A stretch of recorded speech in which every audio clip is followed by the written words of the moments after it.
बोलिए सच्चिदानंद घन भगवान की जय।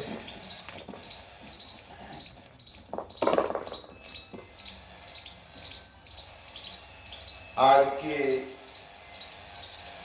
सभा के अध्यक्ष हमारे संत भगवान और हमारे कुशल संचालक जी तो आप देख ही रहे हो,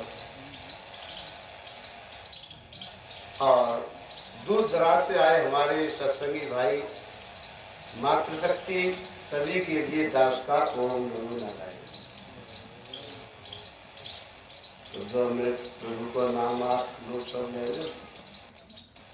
श्रवण तो सब कर ही रहे, पर कछु बाणी वाले बैठे हुए ना कह पाए। हरि शरणम हरि शरणम हरि शरणम हरि शरणम हरि शरणं हरि शरणं हरि शरणं गुरु शरणम गुरु शरणम गुरु शरणम गुरु शरणम शरणं गुरु शरणं गुरु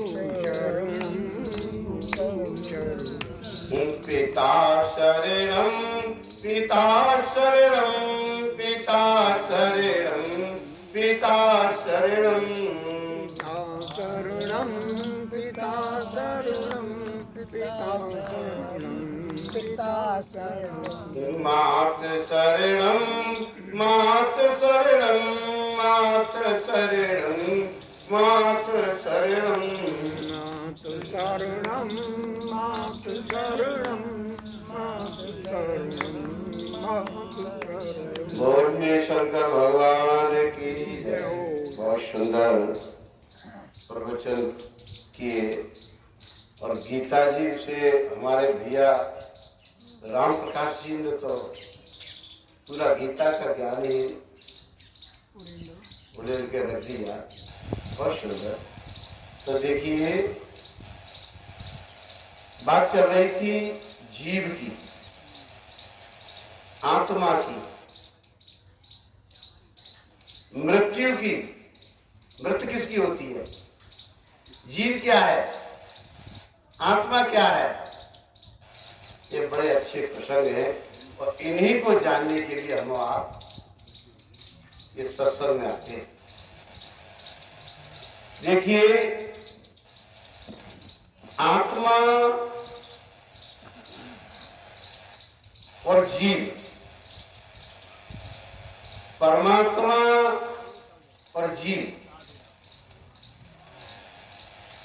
और जीव को हमारी रामचरित में कहा है कि ईश्वर अंश जीव अविनाशी। इस जीव को अविनाशी बताया है। क्यों? कि ये उसी का अंश है, उस परमात्मा का, उस आत्मा का ही ये अंश है, जो हमारे आपके सबके अंदर है। उसी जीव के कारण, उसी आत्मा के कारण, उसी परमात्मा के कारण हम और आप इस चेतन अवस्था में, जागृत अवस्था में हम सब कुछ देख रहे, सब कुछ कर रहे, सब कुछ सुन रहे, उसी चेतन के रूप से सुन रहे। और आत्मा का और जीव का संबंध कैसा है? आप इस तरह से समझे, जीव कब तक है? जीव ईश्वर का अंश है, पर जीव जब तक अविद्या में है, जब तक ये जीव अविद्या में है, तब तक जीव है। और जब ये अपने स्वरूप को समझ लेता है तो फिर जीवात्मा हो जाता है। फिर आत्मा में और फिर जीव में अंतर नहीं है, परंतु जीव का और आत्मा का संबंध है जैसे लोहा। और लोहा जब गर्म होता है, लोहा गर्म होता है तो लोहा से आग जलाने की शक्ति पैदा हो जाती है, परंतु लोहा में जलाने की शक्ति नहीं है। कैसा है ना? लोहा में शक्ति नहीं है, पर लोहा अग्नि के संपर्क से और उसमें जलाने की शक्ति आ जाती है। इसी तरह हमारा और जीव और आत्मा का संबंध है। अब हम कहते हैं कि हमें दुख और सुख ये कौन भोगता है? हम जब सत्कर्म करते हैं उसका सुख मिलता है, और हम पाप कर्म का दुख मिलता है, तो उसको कौन भोगता है? किसको कष्ट होता है? तो देखिए, हमारे 3 शरीर है। ये आप सभी लोग ज्ञानी पुरुष है, हमारी माताएं भी ये बात समझेगी। हमारे 3 शरीर है। एक स्थूल है जो आप सब देख रहे, और एक सूक्ष्म शरीर है 70 तत्वों से बना हुआ, और एक है कारण शरीर। अब हमारे शरीर जो 3 है, तो बात आई थी कि दुख और सुख किसको होता है? क्या इस शरीर को दुख सुख होता है? क्या इस शरीर का मरण होता है या जन्म होता है? अब ये बात चल रही थी कि शरीर मर जाता है। क्या इस शरीर को दुख सुख होता है? अच्छा, इस चेतन अवस्था निकल जाती है, उसके बाद जलाते, लकड़ी रख देते, घा देते, मोड़ देते, कहीं दुख हुआ? फिर दुख किसको होता नहीं है? दुख होता है इसमें जो सूक्ष्म शरीर है उसको दुख होता है। जो हमें 5 प्राण, 5 कर्मेंद्रिय, 5 ज्ञानेंद्रिय, 1 मन और 4 जो हमारे अंतःकरण, हमारे दुख सुख जो है हमारे सूक्ष्म शरीर को होता है। मन का एक समूह है। हमारे भाई साहब ने कहा था अभी कि यहां से जब हम पुण्य और पाप जो हम कर्म करते हैं उसको जब लेकर जाते हैं, तो जैसे हवा गंध को ले जाती है। भाई साहब बताया था, अगर इधर बगीचा हो फूलों का तो सुगंध आएगी, अगर इधर कोई ऊंट मरा पड़ा हो या कोई गंदगी हो तो बदबू आएगी। तो इधर जो जैसे जाती है, इसी तरह से जैसे खुशबू को और गंध को लेकर के हवा जैसे जाती है, वही हमारे अगले संस्कार में जाती है। हमारे और आपके अंदर एक सीसीटीवी कैमरा लगा हुआ है जो जाने वाला है। जो कह रहे थे भाई साहब, तो वो लेके कौन जाता है? उदान वायु। हमारे 5 प्राणवायु है, उदान, समान, ज्ञान, दान, ये 5 प्राणवायु है। इसमें जो है एक हमारी जो उदान वायु है वो एक सीसीटीवी कैमरा समझिए आप। आपके मन की सोची हुई बातें उसमें फिट होती है। आपने किसी का दुख और सुख मन से भी सोच लिया है, वह भी उसमें फीड है। वही हमारा अंतःकरण, हमारा जो है कर्मेंद्रिय, ज्ञानेंद्रियों के सहित मन का ये समूह ईश्वर निकल करके जाता है, जिसे आप कहते हैं कि इसकी मृत्यु हो गई। कहते आप भी कहते, सब लोग कहते प्राण निकल गए, वही तो प्राण है। और आत्मा, परमात्मा, ये न कहीं से आता है और न कहीं। भाई आप इस तरह समझे, एक लकड़ी का भी उदाहरण है जिसमें अग्नि जलती है, तो अग्नि वहां जैसे जलावे कहां से आती है, और जब बुझाओगे तो वो कहां चली जाएगी? कभी देखा आपने? क्या अग्नि लकड़ी में है?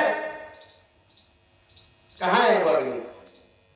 वो सब जगह है, जहां भी जलाओगे वहां चली जाएगी, सब जगह। भाई आप इस तरह समझे कि मठाकाश और घटाकाश। मठाकाश है मटका, घटाकाश है कमरा। अगर घड़े को यहां से उठा करके अगर दूसरी जगह ले जाए तो क्या आकाश वहां से, यहां से वहां चला जाएगा?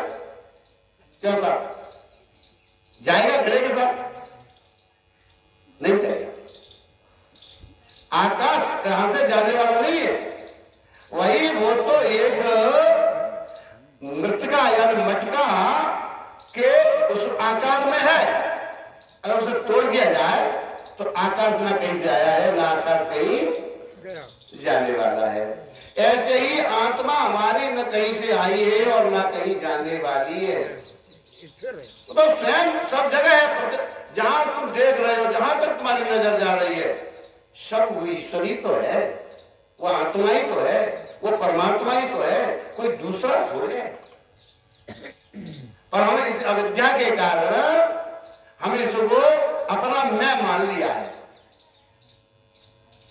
और वैसे देखो, हमारे बहुत सीधे साधा किसान भी हो, कोई भोला भाला किसान हो, भोला भाला कोई आदमी हो, वह भी इस बात को जानता है। अगर उसके हाथ में दर्द हो रहा हो तो वो क्या कहेगा? मेरे हाथ में दर्द हो रहा है, मेरे शरीर में दर्द हो रहा है। इसका मतलब है कि कोई दूसरा है, वह भी जानता है कि कोई दूसरा है। ये कोई नहीं कहता कि मैं शरीर में दर्द, मेरे शरीर में दर्द हो रहा है, तो भाई एक दूसरा भी कोई है। तो वो सब हम जानते हैं, उस शरीर को हमने मैं मान रखा है, यही तो हमारा ज्ञान है। इसी अज्ञान को हटाने के लिए हम इस सत्संग में आते हैं, जिसने मैं मान लिया है। तो करना क्या है भैया? करना यही है कि ज्यादा से ज्यादा अपने सत्य पर चले, ज्यादा से ज्यादा अपने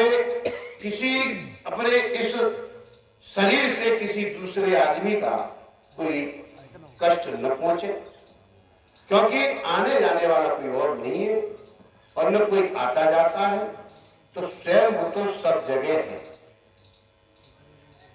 एक हमारे, मैं कई बार कहा करता हूं, जिससे थोड़ा नजदीकी पहुंच जाती है हमारी, कि एक संत के पास कोई खान का खिलौना रखा था। हम जैसे किसी भाई ने कहा कि स्वामी जी इस खिलौना को हमें दे दो, तो स्वामी जी ने यही कहा कि खिलौना तो आप ले जाइए, पर उसका जो मिठास है ना, उसे आप छोड़ दो। अरे भैया, खिलौना ही मिठास है और मिठास ही कोई और थोड़े है। थोड़ी सी देख समझने की जरूरत है। अच्छा, समझने की जरूरत तो है, और हम समझा रहे हैं, संत भी समझा रहे हैं और सब समझाते हैं, परंतु मैं तो ये बहुत बड़ी बात कहूंगा, उस बात को हम जैसे बोल रहे हैं, उसको हम अपने चरित्र में, अपने अंदर उसे हम मान लें। पर कभी वही है कि हम कह तो देते हैं, पर उस पर हम चलते नहीं, चलना जानते ही नहीं। पर चलने की भी कोई बात नहीं है। हमारे बड़े बूढ़े कहते हैं, और बड़े बूढ़े का कभी नहीं कहा है कि रसरी आवत जात थे और सिर पर पड़त निशान। अगर हम इस तरह से लगे रहेंगे सत्संग में आते जाते रहेंगे, तो एक न एक दिन हम जरूर इसको प्राप्त कर लेंगे, क्योंकि ये मानुष तन में तो मिल सकता है, अन्यों की नहीं। बड़े भाग्य मानुष तन पावा। भाग्य क्या है? कर्म है। आप, हम और आप जो बैठे, हमने पिछले में कोई अच्छा कर्म किया होगा, ये मानुष तन आपको मिल गया है, तो आपने इस बात को बहुत छोटी सी समझ लिया कि मानुष तन क्या है। मैं कह रहा हूं, मानुष तन को अगर आप शास्त्रों के द्वारा अगर अध्ययन करोगे, तो भैया एक एक रोंगटा खड़ा हो जाता है कि मानुष शरीर हमें कोई ऐसे ही नहीं मिल गया है। कल्प कल्पांतर युग नहीं, कल्प कल्पांतर हमने बड़े बड़े कष्ट उठाए, बड़े बड़ी 84 लाख योनियों में हमने दुख उठाए, तब ये बड़ी मुश्किल से हमें ये मानुष तन मिला भैया। जिस मानुष तन को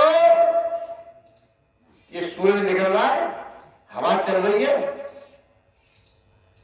और जो हमारे देवता है, जो इंद्र, अरे ब्रह्मा तक, यहां तक बात कही है हमारे शास्त्रों में, ब्रह्मा तक खड़े हैं लाइन में लगे हुए कि ये जो मानुष तन आपको भी मिल गया है ना, ये हमको मिल जाए। मिले तरस रहे देवता। और ऐसे सूर्य चंद्र हवा तेज अग्नि इन जो ये खड़े हाथ जोड़े, आप अंदाजा लगाइए कि उन्हें नहीं मिल रहा है और इसके लिए लड़ाई थे और हमें आपको मिल गया है। फिर ऐसी अमूल्य कीमत को, जैसे मणि बता रहे हैं, मणि मणि कोई और नहीं है, आप स्वयं मणि है। उस मणि की आप पहचान नहीं कर पा रहे। सही बात। और यही मैं अपनी वाणी को विराम देता हूं। बहुत सुंदर। बढ़िया बढ़िया।